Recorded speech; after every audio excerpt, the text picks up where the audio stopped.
महाभारत। अगर कामनाओं पर किसी का वश चलता तो शायद महाभारत होती ही नहीं।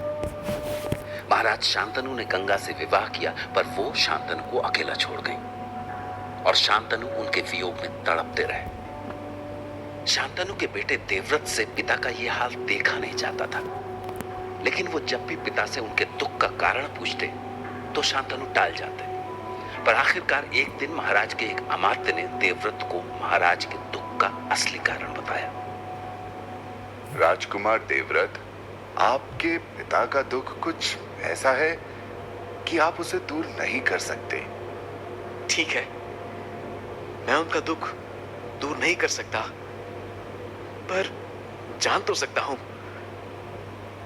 जिससे मैं उनका दुख बांट सकूं। आप मुझे बताइए अमात्य, पिताजी की उदासी मुझे देखी नहीं जाती। ठीक है, तो मैं बता ही देता हूं। आपकी मां के जाने के बाद महाराज अकेले पड़ गए।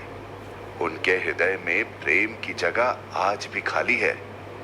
जब तक वो जगह नहीं भरेगी तब तक महाराज इसी हाल में रहेंगे। पर मुझे याद है, एक दिन मैं और महाराज यमुना के किनारे टहल रहे थे।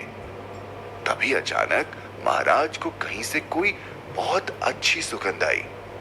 मुझे भी उस सुगंध का आभास हुआ। उस दिन से पहले हमने कभी वैसी अद्भुत सुगंध अनुभव नहीं की थी। तो बस महाराज उस सुगंध की दिशा में बढ़ने लगे और क्या हुआ अमात्य? आगे से क्या हुआ जिसे आप बोलते बोलते रुक गए? अमात्य देवव्रत जैसे आदर्श बेटे को उसके पिता का सच बताना नहीं चाहते थे, लेकिन उन्हें देवव्रत की जिद के आगे झुकना पड़ा। तो क्या था वो सच?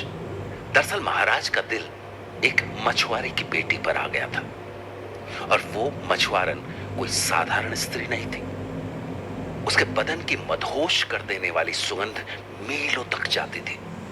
तो महाराज शांतनु उस सुगंध का पीछा करते करते एक दिन मछुआरन के पास पहुंच गए और उन्होंने उस मछुआरन के सामने विवाह का प्रस्ताव रख दिया। पर समस्या यहीं खड़ी हो गई, क्योंकि उस मत्स्यगंधा के पिता ने इस विवाह के लिए एक शर्त रख दी। महाराज, आप मेरी बेटी से विवाह करना चाहते हैं, इससे सौभाग्य की बात और क्या हो सकती है। पर मैं ठहरा एक मामूली मछुआरा। मेरी बेटी आपकी रानी बनकर महल में चली तो जाएगी, परंतु उसका बेटा कभी राजा नहीं बन पाएगा। क्यों? आप ऐसा क्यों सोच रहे हैं? मैं आपके बेटे देवव्रत को जानता हूँ। वो योग्य हैं, बहुत भले हैं। उनके होते मेरी पुत्री के बेटे को कौन पूछेगा महाराज। परंतु यदि आप वचन देते हैं कि आपके बाद मेरी पुत्री का ही बेटा राजा होगा, तो इस विवाह से मुझे कोई आपत्ति नहीं होगी। मछुआरे की शर्त सुनकर महाराज ने चुप्पी साध ली। आखिर अपने और गंगा के बेटे देवव्रत का अधिकार वो कैसे छीन सकते थे? अजीब हाल था उनका।